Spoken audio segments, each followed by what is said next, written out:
Welcome to This Explainer. Today, we're tackling a biological mystery that I am willing to bet you've experienced firsthand. You know the drill. You're completely, utterly exhausted all day, but the absolute second your head hits the pillow, boom, wide awake. It's a deeply frustrating cycle. But today, we're going to use the latest medical insights to demystify exactly what's happening inside your body, and more importantly, how to actually fix it. Okay, here's our roadmap for today. We'll start with the tired but wired trap, debunk the adrenal fatigue myth, uncover the real culprit, which is cortisol, explore how magnesium helps sleep, and finally get into a solid plan for reclaiming your rest. Section 1. The tired but wired trap. We're starting right where you probably are right now, validating a struggle that's incredibly common but honestly really poorly understood.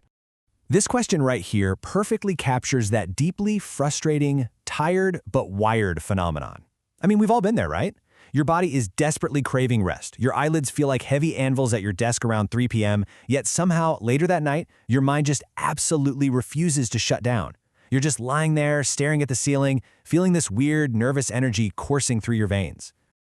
Now look, if you just occasionally feel wired when you're tired, there's probably a simple explanation. Maybe you had a late afternoon espresso, or you were doom scrolling way too close to bedtime. But if you're dealing with this fatigue-insomnia combo on a regular basis, well, that means it's time to look under the biological hood. This isn't just about bad habits anymore. It's a systemic imbalance in your body's sleep and stress pathways. Moving on to Section 2, the adrenal fatigue myth. If you've been desperately Googling your symptoms, you've almost certainly bumped into this concept, so let's clear the air. The internet loves to group these very real, debilitating symptoms, like having a terribly hard time waking up, practically needing an IV of caffeine to function, intense salt and sugar cravings, and suddenly dealing with digestive issues, under the super trendy diagnosis of adrenal fatigue. The claim online is basically that chronic, everyday stress has literally exhausted your adrenal glands, leaving them completely unable to keep up.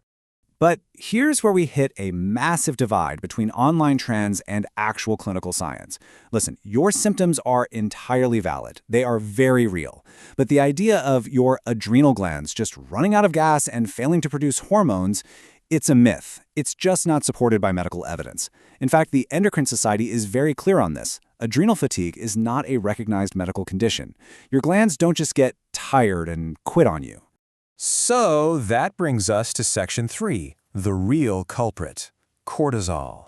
If your adrenal glands aren't taking a nap, what's actually going on?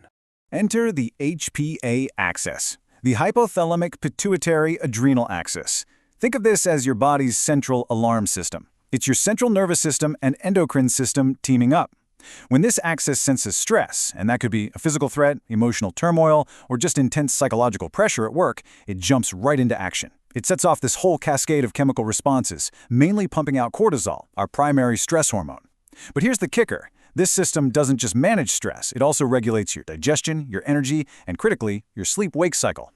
And this timeline beautifully shows how your body's rhythm is actually supposed to work when that HPA axis is balanced. Cortisol gets a bad rap, but you actually need it. In a healthy rhythm, cortisol naturally peaks in the morning to give you that jolt of energy to get out of bed. Then, as the afternoon rolls around, it gradually dips.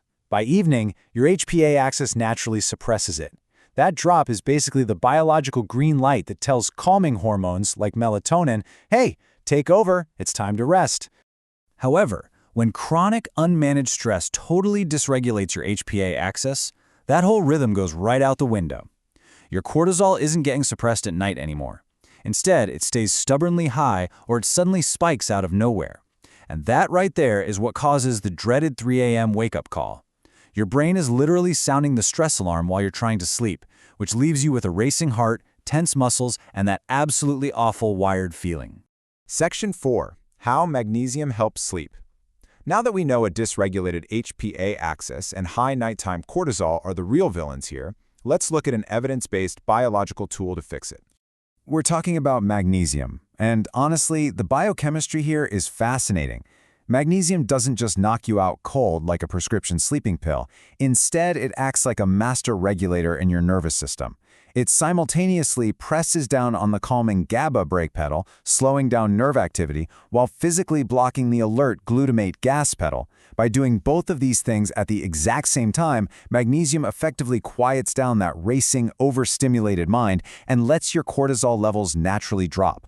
You'll definitely want to pause and grab a screenshot of this breakdown because picking the right form of magnesium is absolutely crucial. They are not all created equal. For example, magnesium glycinate is highly absorbable, super gentle on the stomach, and it's bound to a calming amino acid, making it hands down the best choice for sleep. Magnesium L-threonate is also incredible because it actually crosses the blood-brain barrier to quiet down mental stress. On the flip side, magnesium oxide is poorly absorbed by human tissue. It's pretty much the least effective form for sleep. So if you actually want to hit those sleep receptors in your brain, you've got to use the right compound.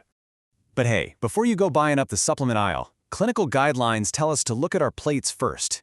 Getting these nutrient-dense foods into your regular diet ensures your body hits that 310 to 420 milligram daily requirement, all while getting essential dietary fibers and healthy fats that help with absorption. I mean, just 1 ounce of pumpkin seeds packs a massive 150 milligrams. And yes, you saw that right, high-quality dark chocolate made the list too, which makes for a pretty great surprising evening snack. All right, bringing it home with Section 5, Reclaiming Your Rest. Let's see how all this science builds into a practical, step-by-step action plan that you can literally use tonight. Here's your go-to protocol for a genuinely cortisol-friendly evening routine. First, try introducing a low dose of magnesium glycinate about 30 minutes to 2 hours before bed. This gives your body plenty of time to absorb it and kickstart those calming pathways. Next up, dim your lights to help stimulate natural melatonin. Banish those blue light-emitting screens at least an hour before sleep. Seriously, put the phone away. And maybe do some deep breathing or light stretching. When you follow these steps, you're not artificially forcing drowsiness. You are systematically telling your HPA axis to stand down, letting those muscle fibers relax, and allowing that evening cortisol to just naturally fade out. Now, as much as I love these lifestyle tweaks, it's really vital to know their limits. If your sleep is still fragmented even after nailing this routine perfectly, your HPA axis dysfunction might actually be masking a more serious underlying medical issue. Look out for things like loud snoring or gasping, which points to sleep apnea, or uncontrollable leg movements. If you're doing everything right and still dealing with debilitating insomnia, a mineral supplement just isn't going to cut it. That's your cue to seek out a physician, get some diagnostic testing, and get the professional help you deserve. So here's the big takeaway. Biology, routines, and supplements, they are incredible, evidence-based tools to help quiet your mind and body at night. But ultimately, what I really want you to take away from this explainer is a question about your waking hours. How are you going to actively change your daily relationship with the psychological and emotional stressors that are triggering your HPA alarm system in the first place? Because the truth is, real restorative sleep doesn't just magically start when you close your eyes. It starts with how you handle your stress from the exact moment you wake up. Think about that tonight.